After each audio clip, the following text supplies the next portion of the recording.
A black belt's bravado clashed with tactical precision when Amara Hayes, 28, entered the Coleman's Jiu-Jitsu gym. Mocked as an outsider for her gender and ethnicity, she faced their challenge with quiet resolve. In just 14 seconds, regional star Ethan Carter, 30, lay defeated, his public loss recorded for millions to see online. The gym never guessed her secret. Beneath Amara's calm exterior was Phantom, a covert operative presumed dead, her combat skills sharpened in secret missions. Her viral triumph revealed her identity, alerting a shadowy group that had staged her sister's death years prior. The mat was no longer just a proving ground. It was the opening move in a perilous quest for truth. It marked the start of a high-stakes game of survival and revelation. Before we dive back in, where are you tuning in from today?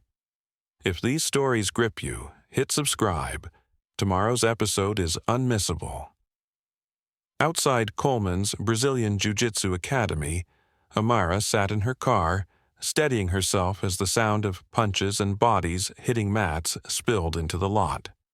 She exhaled deeply, adjusting her plain navy hoodie over black sweatpants. Nothing to stand out, though her presence alone would spark notice. Amara's sharp brown eyes scanned the concrete building, noting mostly white male students entering. Her fingers brushed a faint scar on her left cheek, a memento of trials far tougher than what awaited inside. She stepped out, ready. Her hand lingered on the scar, a token of survival, before she approached the gym's entrance. Pausing briefly, she pulled open the heavy glass door. The scent hit her, sweat, bleach, and a hint of bravado. Men's voices and chuckles grew louder as she neared the front desk, where a young guy with a buzz cut scrolled on his phone, ignoring her. Amara stopped at the counter. "I'm here to join," she said, her tone steady but firm. The guy, Nate per his name tag, glanced up, his eyes sweeping her with faint amusement. "You sure this is your spot?" He smirked toward someone behind her. "Positive," Amara replied coolly. Nate shrugged, tossed her a clipboard, and muttered, "Fill it out." Nate barely looked at her. "Waivers on the back. Coach decides if you're worth keeping." Amara took the clipboard, sensing stares as she wrote. Whispers buzzed, but she focused. Name, address, no emergency contact. Handing it back, Nate snorted. "First class is free. After that, pay up or leave." She nodded and headed to the mat area, feeling the room hush. The gym fell silent as Amara entered the main mat space. 30 pairs of eyes locked on her. Men in white, blue, and purple jis, some pausing drills to gawk. "Lost, darlin'?" A burly guy with a purple belt jeered, elbowing his buddy. Amara stayed quiet, standing at the mat's edge, waiting. A broad man with a black belt swaggered forward, Coach Coleman. She'd seen Coach Coleman, 45, on the gym's site, exuding unchallenged authority. "New blood," he boomed, eyeing Amara with performed judgment. "Trained before?" "A bit," she replied, keeping it vague. His lips curled, half smile, half scoff. "A bit," he echoed, glancing at his students, who snickered. "We don't coddle here. This ain't yoga." He turned to the group, rallying them. "All right, fellas, we got someone eager to prove herself. Let's test her mettle." Warm-ups started abruptly, no guidance given. Amara observed. Forward, rolls, shrimps, backward rolls, and mirrored them precisely, her movements too sharp for a novice, though no one seemed to care. "Pair up," Coleman barked. No one approached Amara as partners formed, leaving her isolated on the mat. Coleman called, "Nate, show the newbie the ropes." Nate, now on the mat, sighed theatrically and trudged over. "Great," he muttered. The first drill was basic. One person flat, the other passing guard. Nate knelt between Amara's legs, impatient. Hands here, he said, roughly adjusting her. Legs like this. Not that it matters, I'll pass anyway. He lunged forward aggressively. Nate's elbow jabbed her thigh as he pushed for side control. Amara winced, but adjusted, resisting just enough to challenge him without showing her full skill. When they switched, her guard pass was smooth. Textbook. Nothing flashy, just effective.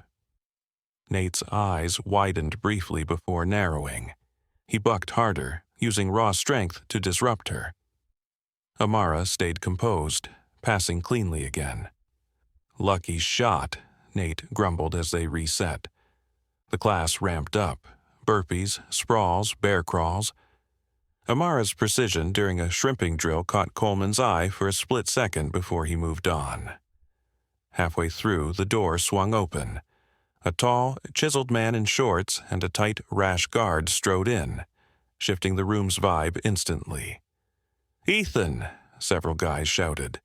Ethan Carter, 30, the gym's poster boy, plastered across their socials as a local champ.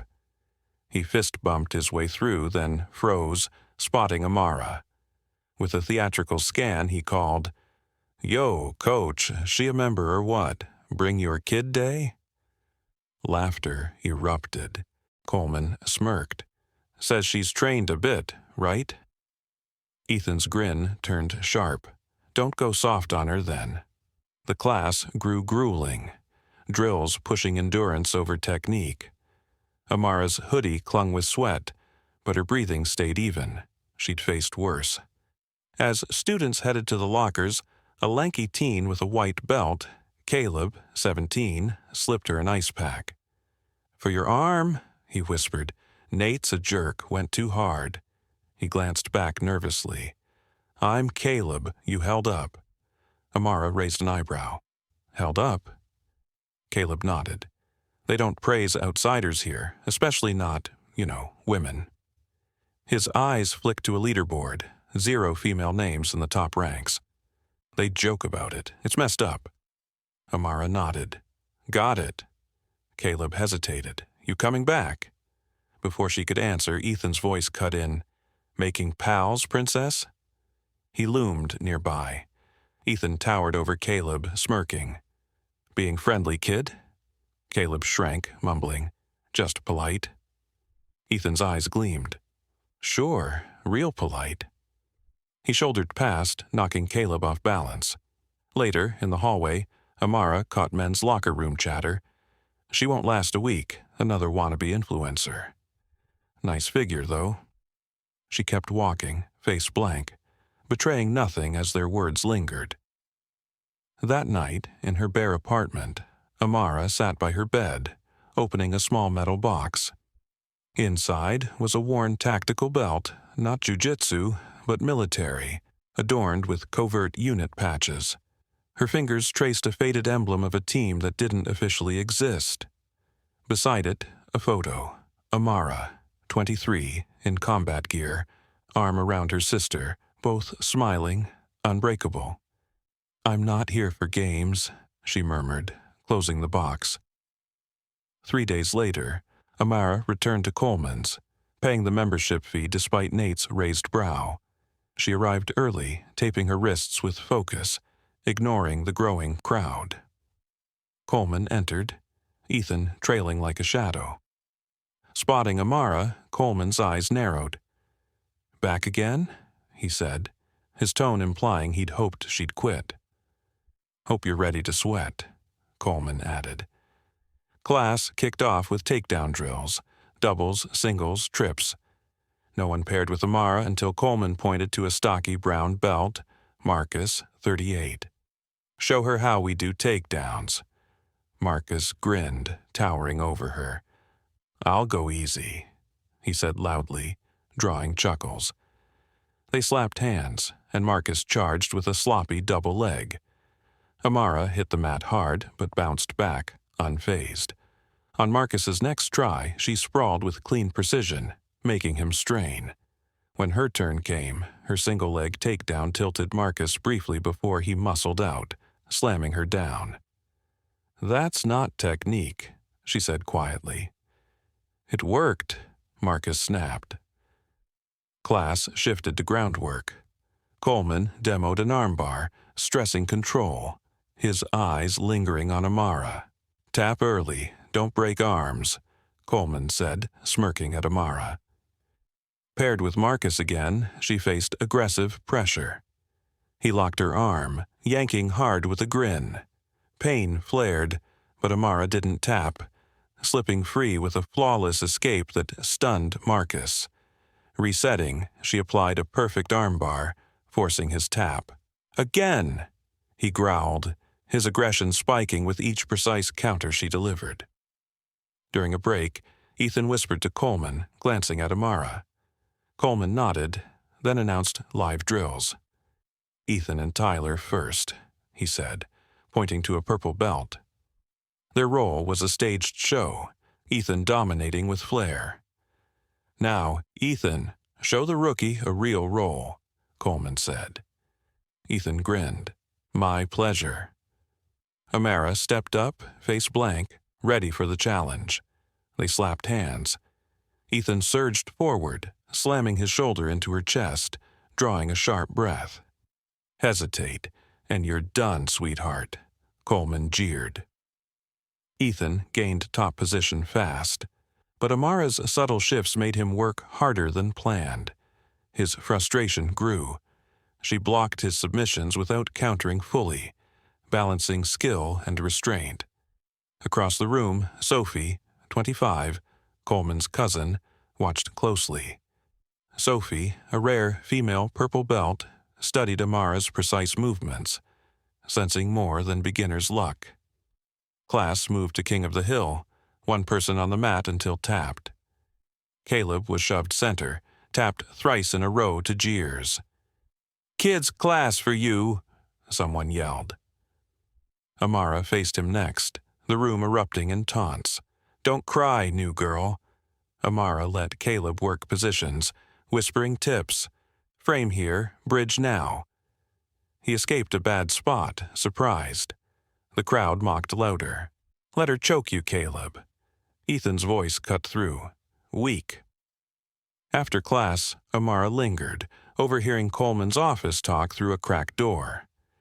She's trained, more than she admits, Coleman said.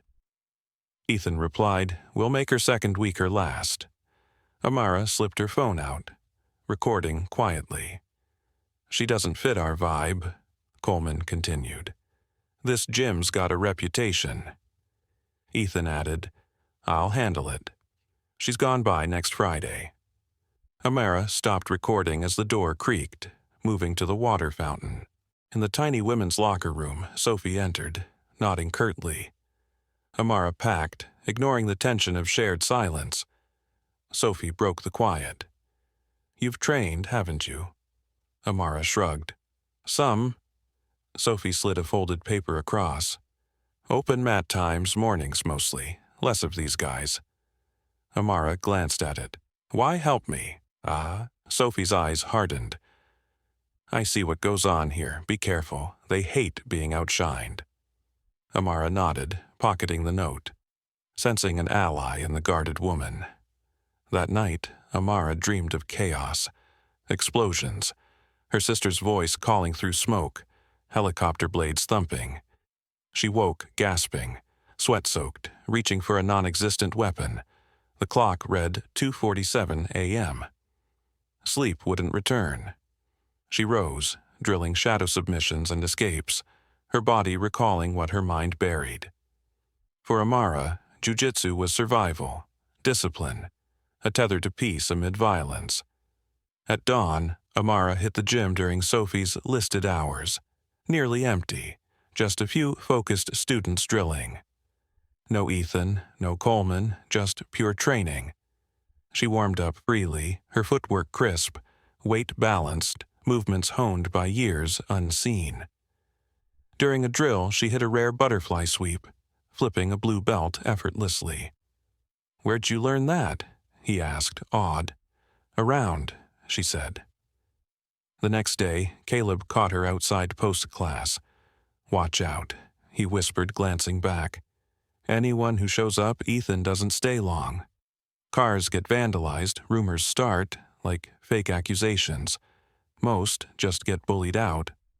Amara nodded. Why do you stay? Caleb shrugged. No other gym nearby, plus I need this. I'm an outcast everywhere else. She understood, thanking him quietly. That evening, Amara lingered in her car outside the darkened gym, rain streaking the windshield. She weighed her options. Find another gym, report the toxicity, or stay and fight. Exiting, she used her keycard to enter the empty building. Lights flickered on, illuminating the mat where she'd been dismissed. Standing center, she vowed, "You don't scare me. I've faced worse." The next week, Coleman's gym buzzed with tension. Amara felt it entering. Sly glances, hushed talks halting as she passed. Something brewed. She adjusted her plain white GI, stepping onto the mat. Coleman stood center, arms crossed, a smirk twitching. Ethan hovered nearby, eyeing the door like he expected company. Spotting Amara, his smile turned predatory, signaling trouble ahead. "Everyone, gather up," Coleman barked, his voice commanding silence. Students formed a semicircle. Amara stayed at the edge, noting the deliberate space around her. "Today's special," Coleman said, eyeing the crowd. "We test ourselves, see who's got it." His gaze locked on Amara. "See who belongs." Caleb shot her a nervous look as murmurs rippled through the group. "Challenge Day," Coleman declared, sparking excitement among veterans. "We pair off, push limits, real fighters against the rest." Ethan stepped up, cracking his knuckles. "Been too long, coach." Coleman nodded, focusing on Amara. Perfect chance for newbies to prove themselves, or not. He sighed theatrically. "Hope no one's feelings get hurt when they tap out." Ethan's laugh echoed loudly. "Let's spice it up," Coleman said, striding toward Amara, crowding her space. "How's a bet, Miss Hayes? You've been showing up. Think you're tough enough?" Amara met his stare. "What's the bet?" His eyes glinted. "Simple. You face our top dog." He nodded at Ethan, who grinned. "Win, you get a free year. Lose, find a gym that fits better." Silence gripped the room. The stakes were clear. Leave if she lost. Ethan loomed closer. Nervous, Amara glanced between them, spotting the trap. They'd orchestrated this public humiliation. "Deal," she said calmly. Coleman blinked, caught off guard by her quick agreement, then clapped. "Friday, 8 p.m. We'll make it a show." Ethan sneered. 14 seconds tops. Class crackled with new energy. Whispers spread, plans formed for Friday's spectacle. Amara overheard students inviting friends to watch. Packing up, she saw Coleman pin a flyer. Challenge night. Ethan Carter versus all comers. Comers was scratched out, replaced with women, alongside a crude sketch of Amara face down. Sophie entered the locker room, her face tense with worry. "Don't do it," Sophie urged. Amara kept packing. "Too late." Sophie's voice dropped. "My uncle, coach, he plays dirty. This isn't about jiu-jitsu, it's power." Amara nodded. Knew that day one. Sophie pressed. "He's ruthless." Ethan once popped a guy's shoulder in a challenge. Another got sick from a mixed-up drink. He'll cheat to win. Amara zipped her bag. "I've dealt with guys like him. I'm still standing." Sophie studied her. "There's more to you, isn't there?" Amara didn't answer, shouldering her bag. "See you Friday." Outside, Caleb waited, shivering. "I was thinking," he stammered. "I could help you train. I know Ethan's moves, his setups." He shuffled nervously, offering his insight. "Why risk it?" Amara asked. Caleb looked down. "It's wrong, what they're doing. Plus," he hesitated. "I've got screenshots, recordings from the locker room, just in case they pull something." Amara's brows lifted. "That's bold." Caleb grinned faintly. Guess you're not the only one fed up. The challenge match loomed, its hype growing, posters mocking Amara plastered around the gym. Ethan fueled the fire, posting a video. 14 seconds, she's done. Amara trained alone at dawn, no longer restraining her skill. Her shadow moved fluidly, escapes, submissions, transitions, years of elite training evident. Wednesday night, as she drilled, the door opened. An older black man, 60 in plain clothes, entered. Their eyes met, a silent understanding passing before he left wordlessly. The night before the match, Amara sat in her apartment, a candle flickering. She opened her sister's tactical belt case beside a photo, both in desert gear, young, unbreakable.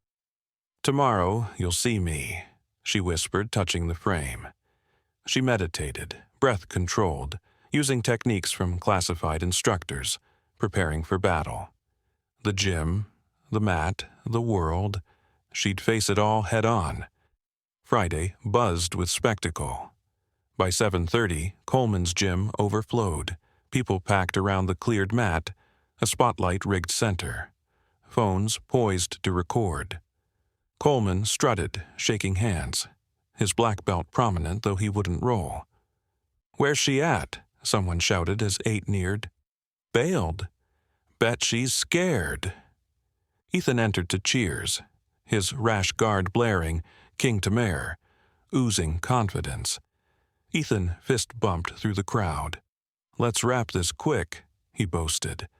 "Got a party and a redhead waiting for my only submission tonight." Laughter roared.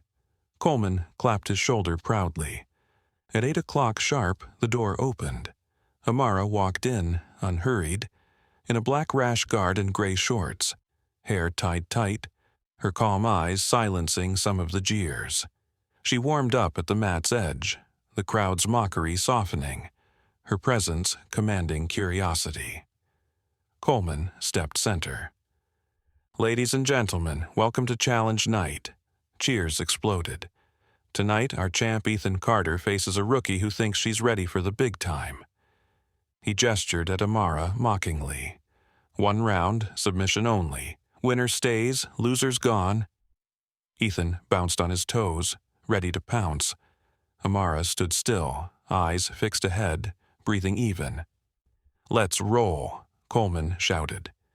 They met center mat, the crowd pressing in, phones up. Coleman gripped Ethan's shoulder, smirking at Amara. "Clean match, tap early. No shame in knowing your place." Ethan grinned. Amara's face stayed blank, unmoved by the taunt. "Shake hands," Coleman ordered. Ethan thrust his hand out cockily. Amara gripped it firmly, brief. "Don't cry when I snap something," Ethan hissed. She said nothing. "Begin." Coleman stepped back. Ethan circled fast, feinting to rattle her. Amara pivoted smoothly, keeping distance. The crowd jeered, "Take her down!" Ethan lunged for a double leg, overconfident, his technique loose. Amara sprawled perfectly, halting him. In a flash, she slid to his side, one arm under his neck, the other pinning his wrist. Her triangle choke locked in seamlessly, legs clamping his neck and arm, choking his blood flow. Ethan flailed, stunned, tapping frantically. Amara released instantly. 14 seconds. The gym went dead silent, shock replacing the earlier bravado. Coleman's jaw dropped. Ethan sat up, gasping, rage and confusion twisting his face. "Again!" he choked out. "That was a fluke." Coleman snapped to, "Yeah, rematch, she got lucky." Amara shrugged. "Fine." The crowd buzzed, phones zooming in. Ethan swatted away water, his swagger gone, replaced by raw anger. He stomped back, eyes burning with humiliated determination. "Ready?" Coleman asked. Ethan nodded sharply. "Begin." Ethan moved cautiously now, respecting her skill. Amara matched his pace, footwork flawless. When he shot for a single leg, she sprawled, pulling him into guard. He pressed with weight, teeth gritted, seeming dominant to the untrained. Amara's hip shift broke his balance, flipping the dynamic in a blink, her control subtle but absolute. From guard, Amara angled, mounting him, trapping an arm. Her armbar was pristine. Legs pinned his shoulders, hips extended, hyperextending his elbow. Ethan tapped instantly, pain overriding pride. 11 seconds. The room erupted, shock, disbelief, some awe. Caleb at the back grinned, texting wildly. Ethan staggered up, face twisted. "She cheated!" he yelled, but the claim rang hollow against her clear skill. "Impossible," Coleman muttered, pale. "No one taps Ethan." Amara stood center mat, barely winded. "Free year's membership," she said coolly. That was the deal. Chatter exploded, phones replaying slow-motion footage. A few students, victims of the gym's toxicity, shared knowing looks. Caleb pushed through, phone out. "Got it all," he panted, both taps crystal clear. Ethan stormed to the locker room, shoving past onlookers. Coleman trailed, his authority fraying as whispers spread. "Who is she?" "That triangle was insane." Sophie approached Amara, awed but worried. "That was unreal, but watch out. Ethan doesn't lose like that. He'll take it personally." A crash echoed from the locker room. Metal slamming, curses flying, Ethan's meltdown public. "I was set up," Ethan's shout carried. "No one said she was that good." Amara grabbed her gear, ignoring stares. She'd been underestimated before. This wasn't new. Outside, the night air cooled her. Footsteps followed. Caleb, clutching his phone, beamed. "That was epic. He never had a shot, did he?" Amara admitted. "No, he didn't." Caleb hesitated. "Upload it?" "Your video, your call," Amara said. Caleb nodded. "People need to see this, not just for Ethan, but for others pushed out." That night, her phone pinged, Caleb's upload. By midnight, 6,000 views. By morning, 25,000, comments flooding. "Who's this woman?" Ethan got crushed. Amara watched the numbers climb, unfazed. Visibility wasn't her goal, but it was a weapon now. Morning brought a storm. Coleman posted a weak gym statement. "Last night's match was a surprising lesson. Champions have off days, we await a proper rematch." It flopped. Commenters mocked the off-day excuse for Ethan's 25-second double tap. Other videos emerged. Ethan's arrogance, Coleman's bias against women, the gym's toxic vibe. A montage of their worst moments gained traction fast. Amara arrived for morning training to a shifted gym. Students nodded respectfully.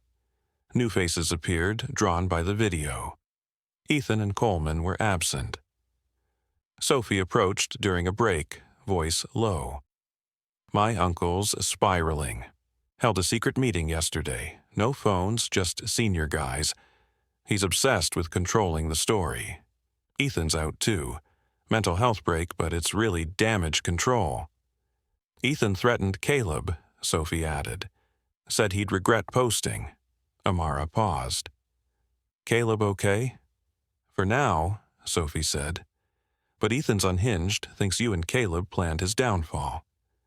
Amara nodded, her focus elsewhere. Later, her phone buzzed, news outlets, podcasts, self-defense groups wanting her. She declined politely. Fame wasn't her aim. At coffee with Caleb, he noted, "You're passing up big chances." "I'm here for answers, not spotlight," Amara said. Caleb frowned. "Answers about what?" She hesitated. Her military past, her sister's faked death, too classified for him. "It's complex," she said. Caleb leaned in, sliding his laptop.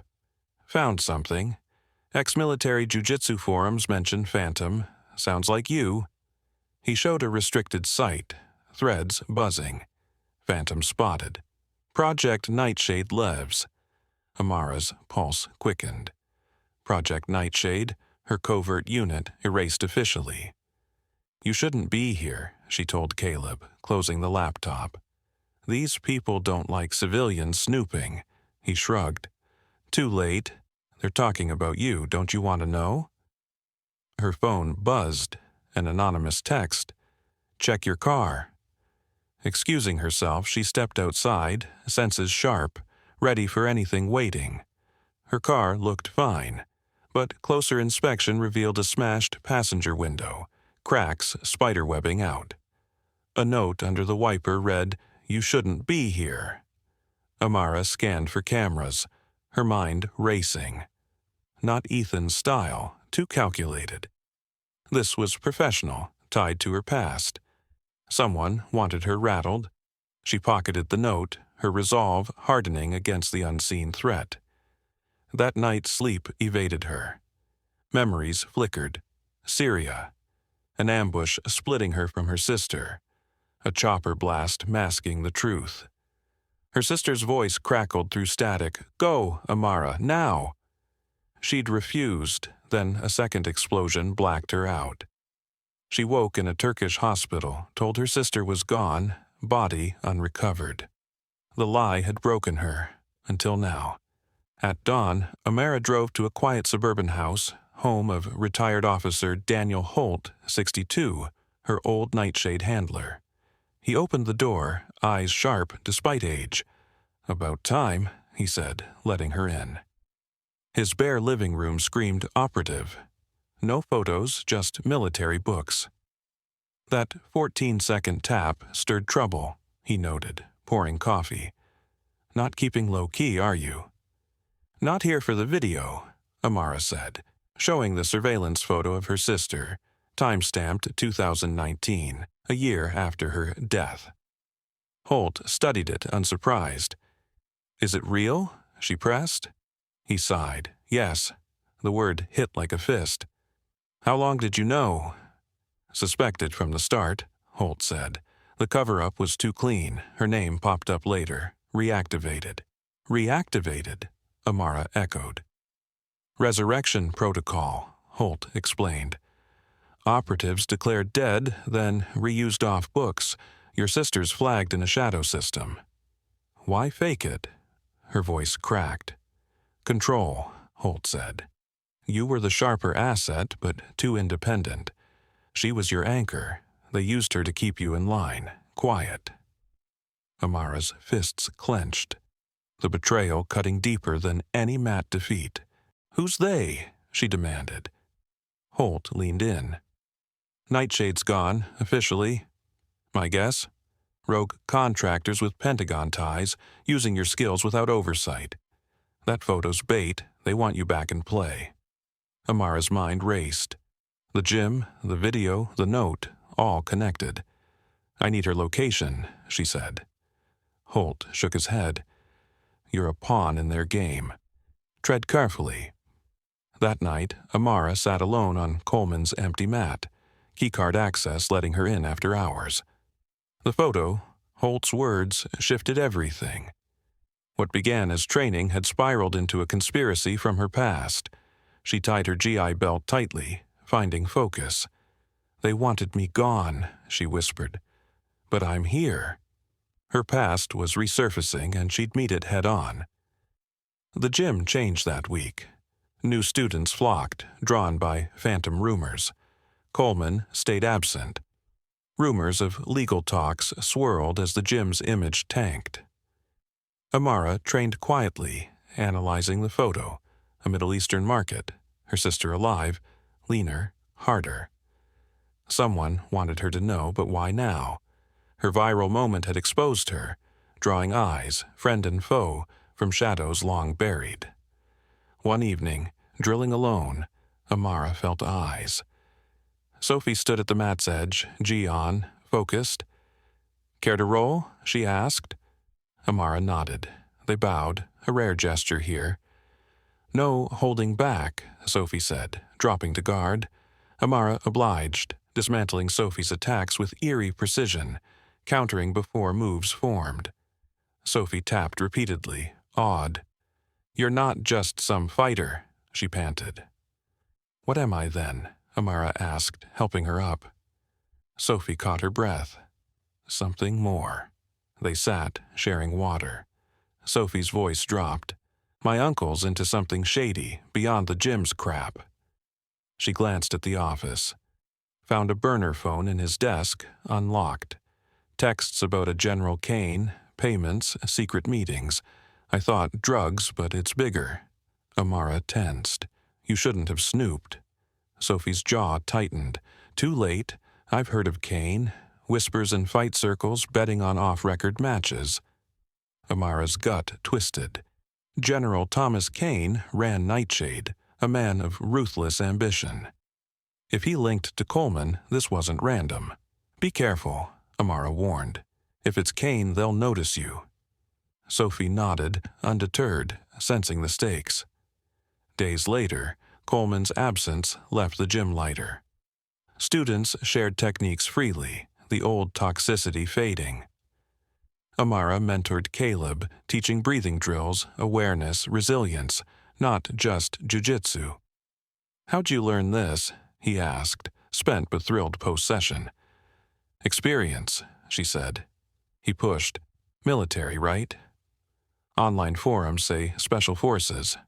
She didn't confirm, her silence speaking volumes. Caleb grinned, convinced. "You picked Coleman's for a reason," Caleb said. "Something's up here." Amara corrected. "I came to train." The rest unfolded. Coleman tried reclaiming control, posting a video. A new student showed skill recently, proof of our elite training. He claimed credit for Amara's prowess, implying he'd coached her. Online, fans called BS, citing his past sexist posts, dismantling his spin.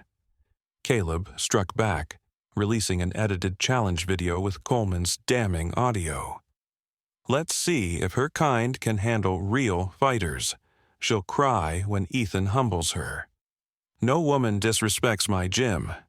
It exploded online, sparking debates on toxic martial arts culture, racism, and power abuse. A major sponsor dropped Coleman's and top students left, the gym's legacy crumbling fast. Speculation about Amara grew.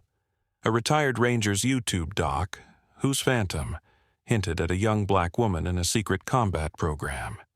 "Phantom's real," he said. "She'd shred bigger guys with moves so smooth you'd blink and lose." Though unnamed, the link was clear. Amara's anonymity was gone. Her past now a public puzzle, drawing eyes she'd long avoided.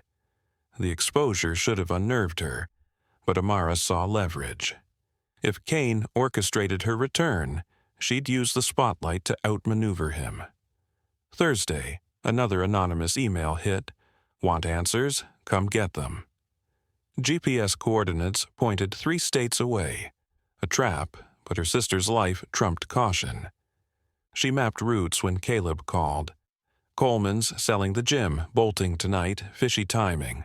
Amara connected dots. Coleman wasn't just fleeing disgrace. Kane was pulling him out, cutting ties. The coordinates were bait, a setup to draw her in. "Caleb, I'm heading somewhere risky," she said. "Those coordinates?" he guessed. She paused, surprised. "Been tracking your anonymous email since the photo," he admitted. "Got alerts set." Risky, but his loyalty proved invaluable now. Ethan swaggered in, his King Tamer rash guard tight, confidence unshaken. "Let's end this," he declared, cracking his neck. "Party's waiting, and I'm not here for a long fight." The crowd laughed. Coleman, beaming like a proud dad, slapped his back. At 8 o'clock, the door parted. Amara entered, calm, in a black rash guard, gray shorts, her steady gaze cutting through the noise.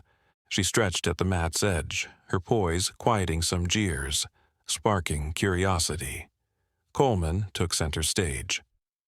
"Welcome to Challenge Night," he roared, igniting cheers. "Our star, Ethan Carter, faces a newbie who thinks she's elite." He waved at Amara with mock courtesy. 1 round, submission only. Winner stays, losers out. Ethan bounced, ready. Amara stood still, eyes locked forward. "Let's roll," Coleman shouted.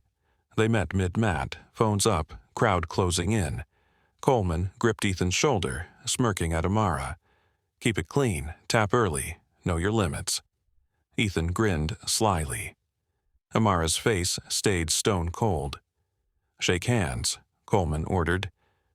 Ethan extended his hand with a flourish. Amara gripped it briefly, firm. "Don't cry when I break you," Ethan whispered, leaning close. Amara didn't flinch. "Begin." Coleman stepped back. Ethan circled fast, feinting to unnerve her. Amara pivoted smoothly, keeping space. "Stop dancing! Take her down!" the crowd yelled. Ethan lunged for a double leg, sloppy with arrogance. Amara sprawled perfectly, halting him. In a blink, she slid beside him, one arm snaking under his neck, the other pinning his wrist, her control absolute. Her triangle choke locked in like a vice, legs clamping Ethan's neck and arm, choking his blood flow. The room fell silent. Ethan thrashed, stunned, tapping frantically. Amara released instantly. 14 seconds. Coleman's jaw hung open. Ethan sat up, gasping, face twisted with rage. "Rematch," he croaked. "That was luck." Coleman nodded fast. "Yeah, she caught you off guard." Amara shrugged. "Sure." The crowd buzzed, phones zooming in. Ethan shoved away water, his cool, shattered eyes burning. He stomped back, all business. "Ready?" Coleman asked. Ethan nodded tightly. "Begin." Ethan moved smarter, circling cautiously. Amara matched him, footwork crisp. When he shot for a single leg, she sprawled, pulling him into guard, her subtle shifts making him work harder than he expected. Ethan pressed with weight, teeth gritted, looking dominant to casual eyes. Amara's hip angle broke his balance in a flash. She swept to mount, trapping his arm. Her armbar was surgical. Legs pinned his shoulders, hips extended, elbow hyperextended. Ethan tapped instantly, pain trumping pride. 11 seconds. The gym exploded, shock, awe, disbelief. Caleb grinned, texting furiously from the back. Ethan scrambled up, livid. "She cheated," he shouted, but the claim rang hollow. "Impossible," Coleman muttered, ashen. "No one taps Ethan." Amara stood calm, barely winded. "3 years membership," she said coolly. "The deal." Phones replayed slow-motion footage, chatter erupting. A few students, bruised by the gym's toxicity, shared quiet nods, vindicated. Caleb pushed through, beaming. "Got it all." Ethan stormed off, shoving onlookers. Coleman followed, his grip on the gym slipping as whispers spread. "Who is she?" That was no fluke. Sophie approached Amara, awed but tense. "That was unreal, but Ethan won't let this go. He'll make it personal." A crash echoed from the locker room, metal slamming, Ethan's curses loud. His public meltdown fueled the growing chaos. "I was set up," Ethan's voice carried. "She's no rookie." Amara packed up, ignoring stares. Underestimation was old news. Outside, the night air cleared her head. Caleb followed, phone clutched. "That was insane," he whispered. "He never had a chance, right?" Amara nodded. "No." Caleb hesitated. "Upload the video?" She paused. "Your call." He nodded. "People need to see this." That night, Amara's phone lit up. Caleb's upload. By midnight, 7,000 views. By dawn, 30,000, comments flooding. "Who's this woman?" "Ethan got schooled." She watched the numbers climb, detached. Fame wasn't her aim, but visibility was a tool. Morning brought backlash. Coleman's gym posted a weak defense. A surprising match, a learning moment, champion stumble, rematch soon. Commenters tore it apart. The stumble excuse flopped. Ethan tapped twice in 25 seconds. clips surfaced: Ethan's taunts, Coleman's bias against women, the gym's toxic core. A viral montage of their worst moments spread, Ethan's 14 seconds boast cut against his defeat. Amara arrived for training to a changed gym. Students nodded respectfully. New faces appeared, drawn by Phantom. Ethan and Coleman were notably absent. Sophie caught Amara at a break, voice hushed. "My uncle's losing it. Secret meeting yesterday, senior guys only, no phones. He's obsessed with fixing the narrative. Ethan suspended mental health, but it's cover." Amara taped her wrists, listening. "He threatened Caleb for posting," Sophie added. "Caleb okay?" Amara asked. "For now," Sophie said. "But Ethan's unhinged, thinks you two plotted his ruin." Amara nodded, her mind on bigger threats. Her phone buzzed, news outlets, podcasts, women's defense groups seeking her. She declined politely. At coffee with Caleb, he frowned. "You're skipping big opportunities. I'm after truth, not fame," she said. His eyes narrowed.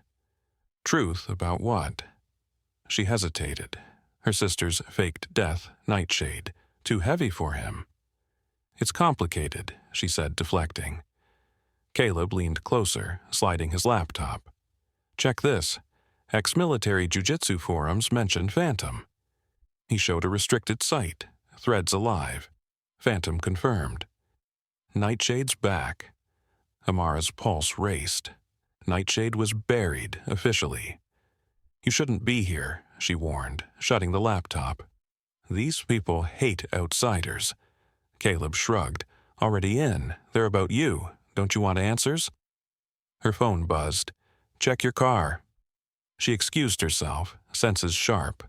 Her car's driver's side window was smashed, cracks radiating. A note under the wiper. "You don't belong." Amara scanned for cameras. Not Ethan's style, too precise. This was professional, tied to Nightshade. She pocketed the note, her resolve steeling. Someone from her past wanted her scared. They'd miscalculated. She didn't scare easily, not after what she'd survived. Sleep dodged her that night. Flashbacks hit. Syria, her sister torn away in an ambush. A chopper's blast hiding lies. Her sister's voice crackled. "Run, Amara." She'd stayed, then a second explosion blacked her out. She woke in Turkey, told her sister was gone, unrecovered. The lie had crushed her. Now, that photo suggested a setup, a betrayal deeper than she'd imagined.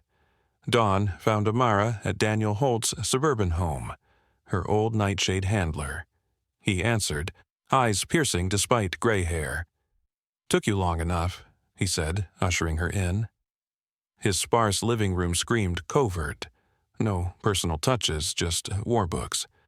"Your 14-second stunt caused a stir," he said, pouring coffee. "Not exactly subtle." She showed the photo. "My sister, is it real?" Holt studied it, unfazed. "Real." The word struck hard. "How long did you know?" Amara pressed. "Suspected early," he said. The cover-up was too neat. Her name resurfaced in a shadow database, reactivated. "Resurrection?" Amara asked. "Off-books operatives reused after death," Holt explained. "Why lie to me?" Her voice shook. "Leverage," he said. "You were the asset. She was your chain." "They used her to silence me," Amara said, pieces clicking. "Who's they?" Holt leaned in. "Nightshade's dissolved, officially. Likely rogue contractors, government adjacent using your skills unchecked. That photo's a lure. They want you back." She gripped the table. "I need her location."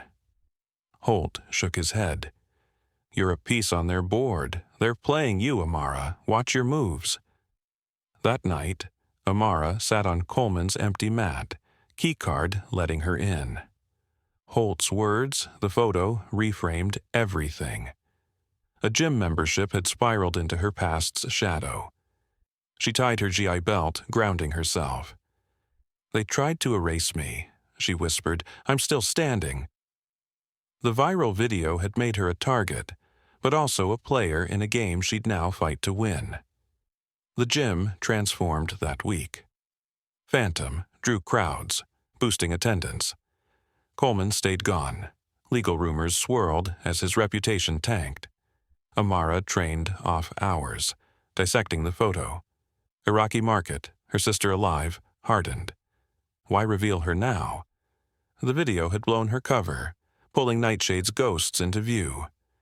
She drilled alone, precision sharper, ready for whatever her enemies had planned next. One evening, Sophie joined her, GI on, eyes focused. "Let's roll," she said. They bowed, a rare nod to respect. No holding back, Sophie urged in guard. Amara dominated, counters preemptive, defenses shredded. Sophie tapped 6 times, gasping, awed. "You're no random," she said, sitting up. "Something bigger." They shared water in silence, the mat a brief haven from brewing storms. Sophie broke the quiet. "My uncle's in deep beyond gym crap." She glanced at the office, found a burner phone, texts about General Kane, payments, secret meets. Amara tensed. Risky move. Sophie nodded. Thought it was drugs, but Kane's a myth in fight circles, bets on shadow matches. Amara's stomach knotted. Kane led Nightshade, ruthless. His link to Coleman was no accident. "Stay sharp," Amara warned. "Kane's people don't play." Sophie's eyes hardened. "I've noticed for months cash drops, late-night training with non-students. The gym's a front." Amara's mind raced. Coleman's setup, secure, transient, perfect for covert meets. The toxic vibe kept turnover high, hiding patterns. "What's your plan?" she asked. Sophie's reply stunned. "Thought you'd know, since you're tied to Kane somehow." The gym's air lightened without Coleman. Students collaborated, the old hostility fading. Amara guided Caleb, teaching beyond technique, breathing, awareness, grit. "Where'd you learn this?" he asked, buzzing post-drill. "Experience," she said. He grinned. "Special forces, huh? Forums say so." She stayed silent, letting his gas linger. "You came for trouble here," he added. "Just to train," she corrected. Rest followed. Coleman tried spinning the narrative, posting, "A new student skill shows our training's strength." He claimed Amara's mentor, implying early coaching. Online, it backfired. His old sexist posts surfaced, exposing lies. Caleb dropped a new video, audio clear. Coleman's taunts pre-match, "She'll learn her place." It went viral faster, fueling talks on martial arts' toxic underbelly, racism, and power abuse. A top sponsor cut ties with Coleman's, citing values clash. Senior students bailed for other gyms.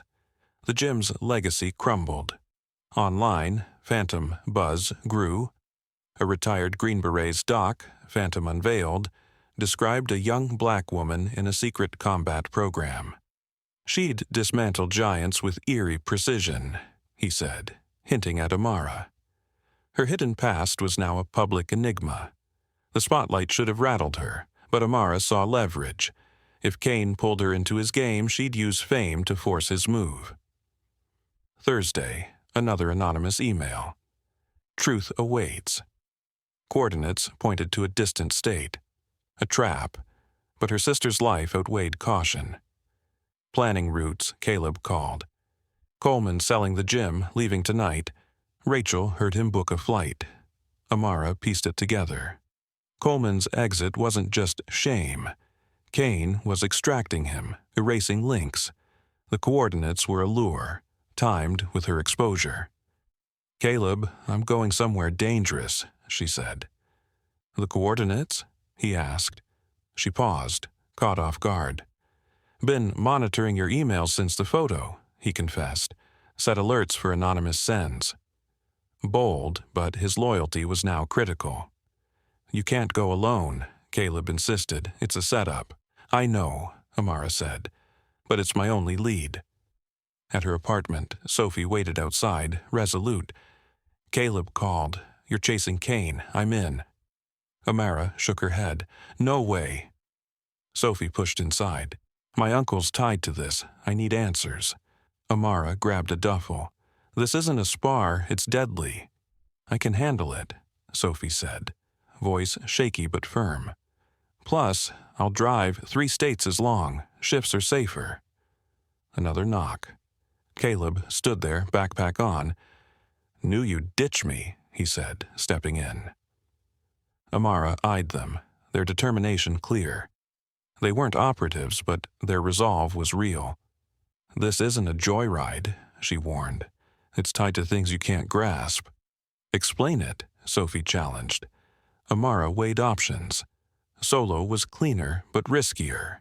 Allies, even green, meant eyes, backup, witnesses. If you come, she said, my rules. No questions, no hesitation. Run when I say, hide when I say. Her gaze hardened. Clear? They nodded. One more thing. Some secrets stay with us. They're not just mine. They agreed, resolute. Dawn broke as they left in Sophie's SUV, aiming for a decommissioned military storage per Google Maps, abandoned officially. Amara returned to the gym first, leaving her folded GI and belt on the mat, a symbol of shedding others' rules. She was done hiding, ready to face Kane, the lies about her sister, and Nightshade's twisted legacy, no longer alone. Desert heat shimmered as they neared the coordinates, driving through the night, taking turns. Amara briefed them. Nothing's as it seems with Nightshade. Trust only what you verify, and even then, doubt it. Cresting a ridge, a facility appeared. Rusted fences, weathered concrete, no vehicles. Amara tensed. Active security, she noted, spotting disguised cameras and sensors in the gravel perimeter. How do you know? Caleb asked, squinting. Dust patterns freshly disturbed, powers running. She directed Sophie to park behind rocks half a mile out. Through binoculars, they watched the silent compound. What now? Sophie asked after 20 minutes. As if answering, a fence section slid open. No guards, no alarms. They're rolling out the welcome mat, Amara said, voice flat. It's a trap, Caleb said. Obviously, Amara replied. But traps show intent, that's our edge. They approached on foot, Amara leading, Sophie and Caleb trailing as ordered. The gate stayed open, an eerie invite. Crossing the threshold, it closed with a soft whir, their steps loud on gravel. The main building loomed, its narrow windows like eyes tracking their every move. The entrance was a plain metal door, faded hazard stripes at the base. Before they reached it, it opened. A man in black tactical gear stepped out. Boots, cargo pants, tattooed arms. Sunglasses hid his eyes. Phantom, you're expected, he said, voice rough with authority. Amara didn't react to the code name. By who? He smirked faintly. Nightshade's old guard. He eyed Sophie and Caleb. Your tag-alongs weren't invited. They stay, Amara said firmly. He studied them, then nodded. Your funeral. Not everyone's thrilled you're here. He turned, leading inside. The cool, dim interior echoed with their steps.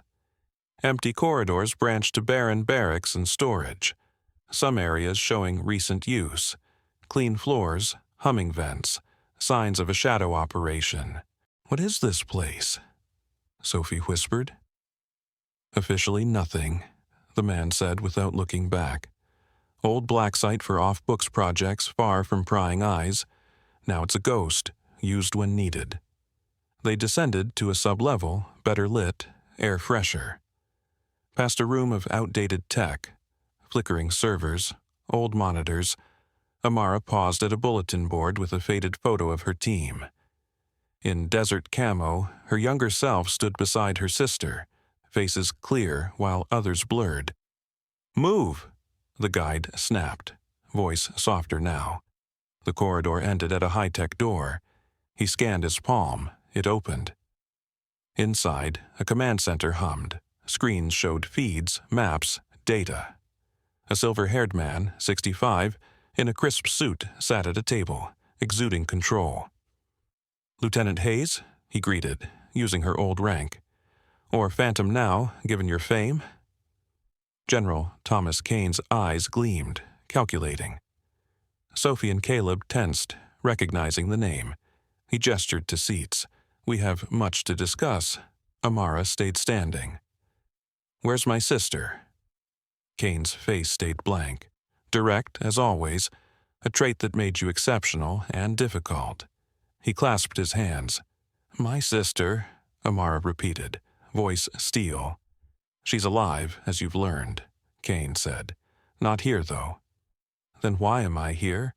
"To grasp the stakes before irreversible choices." He nodded at a screen showing a desert compound. "She's there, secure, off U.S. soil, a convenient gray zone." "Convenient for who?" Amara's tone sharpened, her patience thinning under his calm demeanor. "For those who value her skills," Kane said. "Unlike you, too principled for our evolved needs." "You mean assassinations?" Amara shot back. He didn't blink. "The project grew. Your sister adapted. You didn't. Choices were made. You faked her death to leash me," she said, clarity dawning. "Guilt kept you silent, compliant." Kane's voice was cold, unapologetic, confirming her betrayal. "For what?" Amara demanded. Kane leaned forward. "To control you. Your bond was your weakness. We used it." Sophie broke in. "Until now." Kane's eyes flicked to her, assessing. "Correct, which brings us here." He faced Amara. "A deal, 1 year's service, your skills for select operations. Succeed, and your sister's free. Both of you walk, debts cleared." Caleb stepped up. "Don't buy it." Amara cut him off, voice firm. "No deal." Kane's face tightened. "Think hard, Lieutenant. This offer expires." "I've thought," she said, stance shifting ready. "You stole my sister, lied to me. Your ops are rogue, unsanctioned." Kane's tone hardened. "Sanctions flexible in our world. Perhaps you need persuasion." His gaze slid to Sophie and Caleb. "Your friends know too much," Kane said. "Loose ends are risky in classified work." The threat hung heavy. Amara's fists tightened, tension coiling. "Your error, General," she said softly, stepping closer. "You think I'm still your soldier, bound by orders." Her eyes burned. "I'm not." The room's air shifted, danger crackling as Kane's operatives by the door tensed, awaiting his signal. Chaos erupted. 2 operatives lunged for Sophie and Caleb. Kane reached under the table. Amara struck first. A palm to one operative's throat, a sweep dropping him into the other. She grabbed Kane's wrist, locking it, stopping his move. "Sophie, Caleb, out!" "Service tunnel, left corridor," she yelled, snatching a keycard and a small drive from Kane's pocket while holding him firm. Sophie yanked Caleb toward the door. 4 more operatives rushed in. Amara shoved Kane, sprawling him across the table, and engaged. Her strikes were lethal. Joint locks downed 2. A dodged baton let her flip a 3rd. A chair blocked the 4th. This wasn't gym flair. This was Phantom unleashed, fluid, devastating. Sophie and Caleb slipped out as Amara fought on. Amara slammed the door, locking it with Kane's keycard. "This way," she shouted, leading through the maze-like facility. Alarms blared. They hit a narrow service tunnel. Emergency lights casting shadows. Footsteps echoed behind. Pursuers closing. "They're gaining," Caleb panted, struggling. "Almost out," Amara urged, spotting daylight ahead. The tunnel sloped up, promising escape from the trap they'd walked into. They burst into desert heat, 100 yards from the fence. Sophie's SUV gleamed distant, half hidden by rocks. An engine roared. A black armored vehicle smashed through a hidden garage, dust flying. Kane's face glared through the windshield, rage twisting it. "He's coming!" Sophie gasped as they sprinted. "Let him," Amara said, tracking the vehicle, her mind already calculating next moves. Kane's vehicle swerved, bypassing them for the road. He leaned out, shouting, "You can't escape who you are!" Amara held up the stolen drive. "Not yours anymore." They reached the SUV, piling in. Kane's car vanished over a ridge. "He's running," Sophie said. "No," Amara corrected. "He's protecting something. That's our leverage." The drive in her hand felt heavier now. Amara halted the SUV mid-road, stepping out. She pressed a small device from her pocket, clicking it. "What's that?" Caleb asked. "Detonator," she said. "Nightshade standard." Explosions rocked the facility behind. Flames burst, smoke billowed. "You blew up a base," Sophie gasped. "No," Amara said. "I erased an illegal op on dead land, different thing." The desert swallowed the burning evidence. They drove in silence, the weight settling. They'd defied Kane, a man with deep reach. "What's next?" Caleb asked as civilization neared. Amara stared out, resolve hardening. "Find my sister." 3 days later, they returned, taking detours, switching cars, using cash motels, Amara's precautions.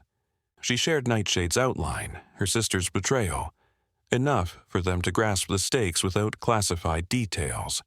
The drive held files, ops, personnel, and the facility holding her sister. Not enough for a rescue, but a start. Back in the city, normalcy felt alien. The gym's changed, Sophie noted, passing familiar streets. Coleman's gone, half the members quit. "Your plan?" Amara asked. Sophie paused. "Lease is paid 6 months. I'll keep it running, help students find new homes." At Coleman's, a sign read, "Classes paused." The gym was empty, Amara's GI untouched on the mat, a silent statement. Sophie took over the lease with student backing, renaming it Mat 14, nodding to Amara's fame. Caleb stepped up, teaching kids, his confidence blooming.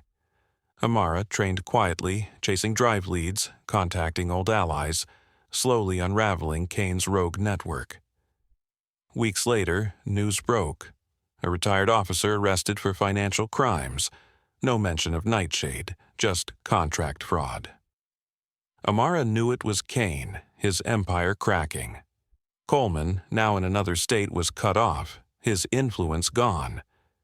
The gym's toxic era faded, but Amara's focus stayed sharp. Her sister's coded photo message hinted at agency, a chance to rewrite their story. At the National Jiu-Jitsu Expo, Amara was invited to demo techniques. Her presence packed the hall, phones up, eager for Phantom. As she prepped, Ethan pushed through, grim. "Rematch now," he demanded. The crowd buzzed. Organizers scrambled. Amara studied him, leaner, focused, no swagger. "Sure?" she asked. "Been training for you," he said. "Need to know if it was luck." She nodded. 5 minutes, points technical, not pride. Ethan agreed. The match was set. Unlike before, it wasn't quick. Ethan had studied her, countering smartly, fighting with grit, not ego. Amara matched him, timing trumping his power, experience outshining his prep. The full 5 minutes ended, Amara winning by points, no taps. Both sweated, spent, but intact, the crowd roaring approval. Ethan offered his hand, genuine. "Good fight." Amara shook it. "You've grown." He hesitated. "Still don't like you." "Don't need to," she said. "Respect the mat, your partners. That's enough." Organizers called her to speak. Center mat, phones rolling, she faced the crowd. "I trained to learn, not prove points, but mats reveal truths. About skill, character and systems shielding the wrong people. She called out toxic coaches, ego-driven students, and silent enablers, her words striking chords. "I stayed quiet too long," she ended. "No more. This art, we deserve better." The crowd stood, clapping, her stand now a movement. Mat 14 reopened, walls fresh, mission clear, skill, respect, community. Sophie taught with precision, rejecting Coleman's ways, while Caleb empowered kids against bullies. One evening, a desk clerk handed Amara an envelope. "Special delivery just for you." Inside, a photo, her sister holding today's paper, and a note, "Game's on." Her sister's subtle hand signals, paper tilt, coded a location, a plan. She had leverage in Kane's crumbling world. Amara sat in Mat 14's quiet meditation room, gi on, no belt, centering for the fight ahead. Sunlight lit the space. Her breath steadied, resolve clear. Her sister lived. Kane's grip weakened. The lies binding them frayed. The door opened. Sophie, Caleb, and new allies stood ready. Amara rose, meeting their eyes. "I'm not a rank," she said softly. "I'm what they tried to bury." She stepped to the mat, their line behind her, bound by shared fight, ready for what's next. Her stand against disrespect had sparked change, a call for martial arts to evolve. "Phantom rises," some said. Was it the 14 seconds that defined her, or the years of grit that forged her? If her hidden strength moves you, like and subscribe for more stories of unbreakable spirits defying odds, reclaiming power in battles where the stakes are truth and survival. Back at Mat 14, Amara trained with focus, the photos code her guide. She shared select drive data with trusted ex-Nightshade contacts, building a case against Kane. His arrest was a start, but his network lingered. Sophie noticed new students, inspired by Amara's expo speech, diversifying the gym. Caleb's kids' classes thrived, his anti-bullying drills giving them tools to stand tall. One morning, Amara found a new anonymous email. "You stirred the nest. Watch your back." No attachments, just a warning. She scanned it, expecting Kane's counterplay. At the gym, Sophie pulled her aside. "Found more in my uncle's office, ledgers, coded names, tied to Kane's fights." "It's deeper than we thought." Amara nodded, the gym's front now undeniable, a hub for Kane's shadow ops. "We need to act," Sophie urged. Amara cautioned, "Slow. Kane's cornered, not done. We need proof, not guesses." She studied the ledgers Sophie smuggled. Dates, payments, aliases linking to Nightshade's old network. The gym's late-night sessions matched Kane's betting ring timeline. Caleb joined, showing hacked forum posts. Phantom's hunt for Nightshade's truth. Kane's losing control. The net was tightening. Amara trained harder, her sister's coded message a beacon. The photo's details, market signs, her sister's posture, suggested autonomy, not captivity. Kane's arrest hadn't freed her, but it cracked his hold. At Mat 14, students now greeted Amara with respect, some asking for tips, her phantom aura a quiet legend. She taught selectively, saving energy for the real fight looming ahead. Caleb's online digging hit pay dirt. A leaked Nightshade memo naming resurrected operatives, her sister included. "They reused her for black ops," he said, showing Amara. Kane's team ran it through shell companies. She memorized the memo's codes, cross-referencing with the drive.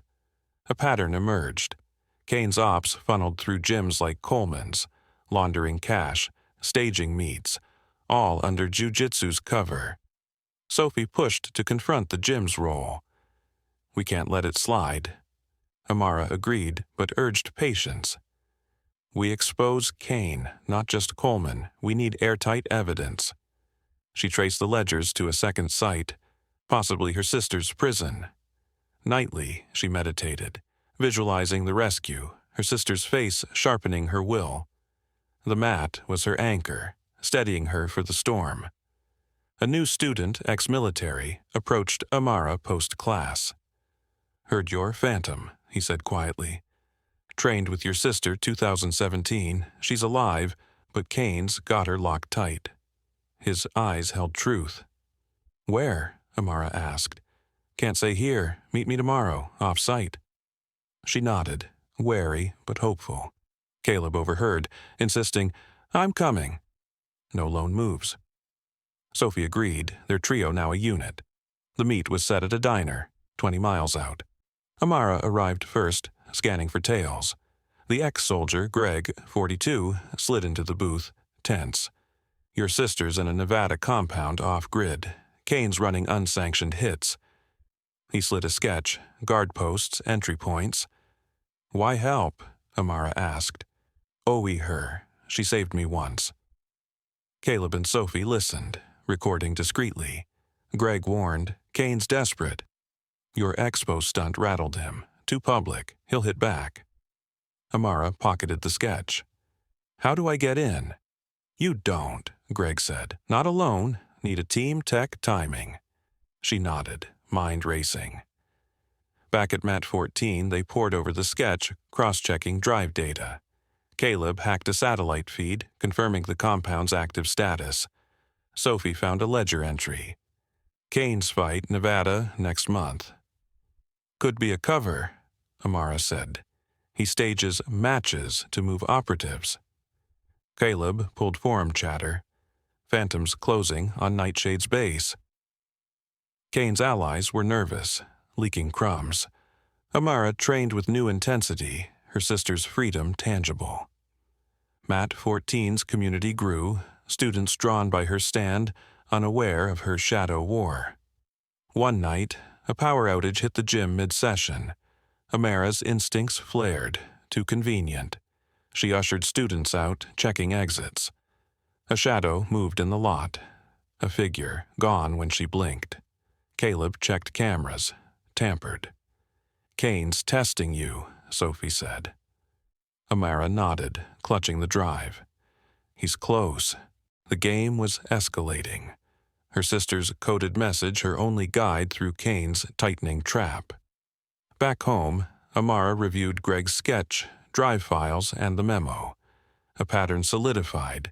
Kane's Nevada site doubled as a training hub and prison.